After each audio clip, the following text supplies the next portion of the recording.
మణిని ధరించిన వాడు కూడా అసూయపడ్డాడు. శివుడి ఆభరణాలని, శివుడి అందాన్ని చూసి మరి ఏమిటి అనుకున్నావు, ఇప్పుడు రమ్మని మీ చెల్లెల్ని అన్నాడంతే ఆయన. అలా ఉంటుంది శివతత్వం అంటే. దీని నుంచే మనం గ్రహించాలన్న ఒక విషయం.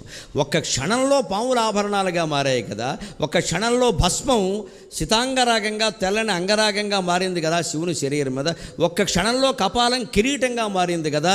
శివుడు తలుచుకుంటే మన జీవితాన్ని ఒక్క క్షణంలో వైభవోపేతం చెయ్యలేడా? అది ఆలోచించాలి. దాన్ని ధూర్జుడు చెబుతాడు చాలా ధైర్యంగా. శివస్మరణ చేయండి. ఎంతసేపు వచ్చిన వాడిని కూర్చోబెట్టి కష్టాలన్నీ చెబుతారు. ఏడుపు మోహం వేసుకుని ఎందుకు వచ్చిన గొడవ ఎవడికి చెప్పకండి, పరమేశ్వరుడికి చెప్పండి, ఇంకెవడికి చెప్పకండి. చెబితే ఏం జరుగుతుందయ్యా కష్టాలు? పరమేశ్వరుడికి చెబితే పవి పుష్పంబగు అగ్ని మంసగు అకూపారంబు భూమిస్థలంబవు శత్రుండతి మిత్రుడవు విషము దివ్యాకారమౌను ఎన్నగా అవనీ మండలి లోపలన్ శివ శివేత్యభాషణోల్లాసికిన్ శివ నీనామము సర్వవశ్యకరమౌ శ్రీ